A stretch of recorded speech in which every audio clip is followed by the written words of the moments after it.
Hello beautiful people, welcome to my channel divine soul tarot. उम्मीद है आप खुश होंगे, स्वस्थ होंगे और अपना ध्यान रख रहे होंगे।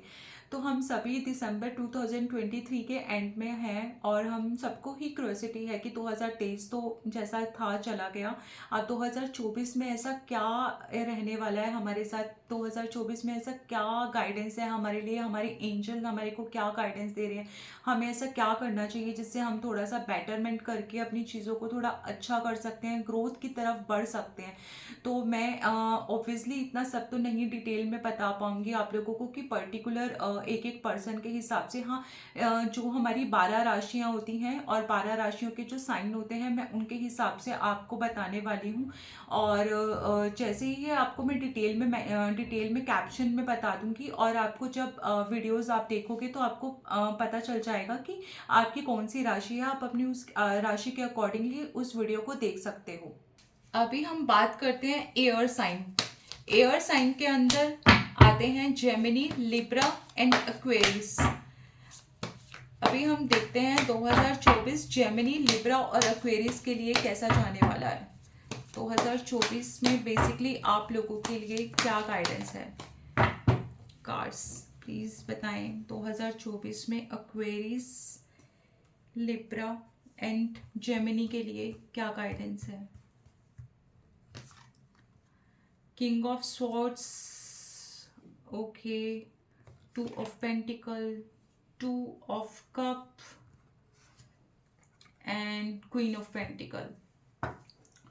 ओके, तो यहाँ पर मुझे जो एनर्जी दिख रही है मुझे बैलेंस एनर्जी दिख रही है। कहीं ना कहीं पेंटिकल भी है, यहाँ कप भी है और स्वॉर्ड्स भी है।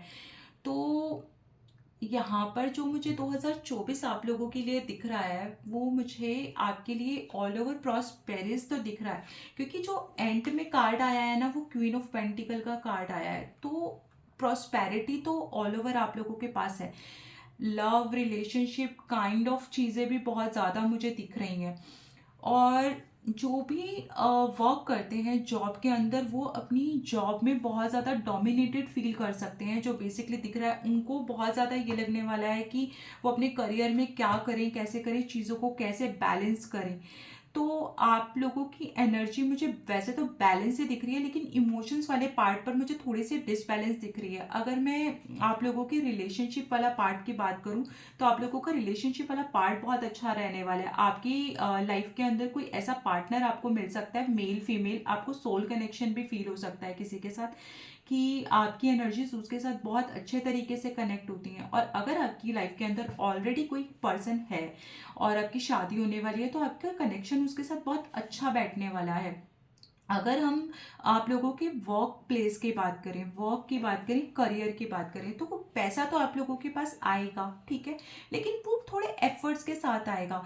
आपकी खुद की टैलेंट और आपकी एनर्जीज के साथ आएगा। मतलब आपके एफर्ट्स होंगे बहुत ज़्यादा स्ट्रॉन्ग और कहीं ना कहीं आपकी एनर्जी बहुत हाई रहने वाली है, क्योंकि आप काम करोगे। आपका जो ध्यान होगा वो जब काम करोगे तो काम की तरफ कंप्लीट आपका ध्यान होगा। आप एक्शन ओरिएंटेड बनने की कोशिश करोगे, एक्शन लेने की कोशिश करोगे, लेकिन कहीं ना कहीं जगल कर सकते हो एक्शंस लेने के लिए। तो बेसिकली आप लोगों को मैं क्या एडवाइस दूंगी कि आप बहुत इंटेलिजेंट हो, बहुत स्मार्ट हो, आपकी जो विजन है वो बहुत क्लियर है और आपकी जो इंटेलिजेंस पावर है ना, जो आपका मतलब सोचने का, समझने का और एक्शन लेने का जो जिसको हम बोलते हैं बहुत ज़्यादा जो विज़न होता है, जो पावर होती है हमारी एक्शन और डिसीजन मेकिंग, जो हमारी पावर, हम जिसको एग्जैक्ट वर्ड बोलेंगे तो आपकी डिसीजन मेकिंग पावर बहुत स्ट्रांग है एक्चुअली। तो आप लोगों को अपनी डिसीजन मेकिंग पावर को यूज़ करना है बहुत अच्छे तरीके से। और आपको अपने बच्चों के साथ बहुत अच्छा बॉन्ड बनाने की कोशिश करनी चाहिए, क्योंकि कहीं ना कहीं मुझे यहाँ पर आप अपने बच्चों के साथ अच्छी बॉन्ड बनाते हुए दिख रहे हो। कहीं ना कहीं करियर आपका अच्छा जाने वाला है, फैमिली वाला पार्ट भी अच्छा जाने वाला है। जो आपको प्रॉब्लम आने वाली है वो करियर में डिसीजन मेकिंग में आने वाली है। तो डिसीजन मेकिंग में ऑल्दो आप कर सकते हो, लेकिन आपको कहीं ना कहीं डिसीजन मेकिंग में प्रॉब्लम हो सकती है। तो मैं अगर आपको बात करूं ऑल ओवर, आपको गाइडेंस की बात हो, तो जो भी आप डिसीजन लेते हो, जो भी आप एक्शन लेते हो, उसको आप थोड़ा सा सोचो समझो और फिर आप एक्शन लो। तो उससे क्या होगा कि आपकी एनर्जी बैलेंस रहेगी और बी फ्री। अगर आपको कुछ गाइडेंस लेनी है किसी से तो अपने पार्टनर से लीजिए, उन पर्सन से, लव वन से लीजिए, उनसे लीजिए जिनके साथ आप पॉजिटिव फील करते हो, जिसकी एनर्जी आपके साथ बहुत पॉजिटिव रहती है। तो अभी हम आप बात करते हैं आपके एंजल और असेंडेंट की, कि वो आपको क्या गाइडेंस दे रहे हैं 2024 के लिए।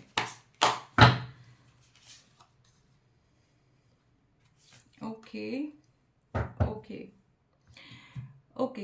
तो यहाँ पर जो मुझे दिख रहा है कि कहीं ना कहीं आप लोग बहुत क्वाइट वाले पीपल बन जाते हैं कभी कभी, क्योंकि बैलेंस तो करने की कोशिश आप करते हैं लेकिन चीज़ें आपकी डिसबैलेंस बहुत ज़्यादा होती हैं, फिकल माइंड बहुत ज़्यादा हो जाते हो। कभी लगता है कि ये चीज़ सही है, कभी लगता है वो चीज़ सही है, कभी लगता है कि चीज़ें यहाँ सही जाने वाली है, कभी वो। और कई बार तो रिलेशनशिप के अंदर बैलेंस ही बनाते रह जाते हो। तो बेसिकली आपके लिए जो मैं गाइडेंस बताऊंगी, जो आपकी एंजल्स आपको गाइडेंस दे रहे हैं, आपको ये दे रहे हैं कि आप कोशिश करो कि आप लोगों के साथ, अपने लव वन के साथ टाइम स्पेंड करो, उनके साथ थोड़ा सा क्वालिटी टाइम स्पेंड करने की कोशिश करो, वेकेशन पर जाओ, या कहीं ना कहीं आपको जहाँ पर लगता है कि आपकी चीज़ों को आपको लगता है कि रिलेशनशिप वाले पार्ट के अंदर या फैमिली में थोड़ा सा भी ऐसा लग रहा है कि चीज़ें थोड़ी गड़बड़ आ रही हैं, ऐसा कुछ भी, तो आप छोटे छोटे छोटे छोटे गिफ्ट्स दे सकते हो अपने लव वन को, फैमिली पर्सन्स के अंदर। और ओल्ड जो चीज़ें हैं ना, आपकी पुरानी जो चीज़ें हैं, उनको रिलीज करो। जो पास्ट में चला गया ना, वो चला गया। जो पास्ट की चीज़ें हैं वो थोड़ा एनर्जी इस बार रहने वाली है, पास्ट की चीज़ें आपको परेशान करने वाली है जो आपकी इमोशन से रिलेटेड है। तो पास्ट की चीज़ों को आप रिलीज करने की कोशिश करो और उनको आगे बढ़ने की कोशिश करो, अपने आप को आगे ले जाने की कोशिश करो। अब हम की वर्ड देख लेते हैं कि आपके लिए की कार्ड कौन सा है जो आपके लिए की वर्ड है, जो आपको 2024 में ध्यान रखने की जरूरत है। ओके तो यहाँ पर मेरे को दिख रहा है कि आपको थोड़ा फ्लेक्सिबल होने की ज़रूरत है। अगर आपने कोई डिसीजन ले लिया और आपको लगता है कि आप डिसीजन में बिल्कुल सही हो, तो कभी कभी सामने वाले इंसान की चीज़ों को सोचना, समझना और उनके जूतों में, जैसे कहते हैं ना, पाँव रख कर देखना, कि उनके जूतों में पाँव रख कर देखो कि उनकी चीज़ें उनके साइड पर कैसी हैं। फ्लेक्सिबल हो जाओ। कभी अगर डिसीजन को चेंज करना पड़ता है, अपने माइंड को चेंज करना पड़ता है, कभी कभी क्वाइट रहना पड़ता है, तो क्वाइट रहो। अपनी चीज़ों को, अपनी जो चॉइसेस है ना, जो आप चाहते हो अपनी लाइफ के अंदर, अपनी चीज़ों को बहुत ज़्यादा स्पेसिफिक हो जाओ कि आपको ये चीज़ चाहिए। अपने गोल को सेट करो, अपने विजन को सेट करो। एंड लोगों को ओवर कहते हैं ना, जिसको ओवर शो मत करो कि that how much you love, how much you care. Let the other will also come, कि दूसरों को भी आने दो आपकी तरफ, दूसरों को भी शेयर करने दो। सिर्फ थोड़ा सा दो और एक स्टेप लो और आगे से दूसरा स्टेप उनको लेने दो। अगर सारे स्टेप आप ही लोगे तो बाकी के जो स्टेप हैं आप उनमें स्टक हो जाओगे, आपको बहुत प्रॉब्लम आने वाली है। तो अपनी डिसीजन मेकिंग में थोड़ा सा वाइजली अपने डिसीजन लेने हैं, और लोगों के साथ ओवरवेम नहीं होना, लोगों को ओवर शो ऑफ नहीं करना कि how much you care, how much you love. तो आप लोगों के लिए बेसिकली यही गाइडेंस है। थोड़ा फ्लेक्सिबल हो जाओ, थोड़ा चीज़ों को, अपने आप को, माइंड को थोड़ा शार्प करो, चीज़ों को थोड़ा वाइजली देखो, लोगों को पहचानो, अपने इमोशंस को कंट्रोल रखो और लाइफ में आगे चलो।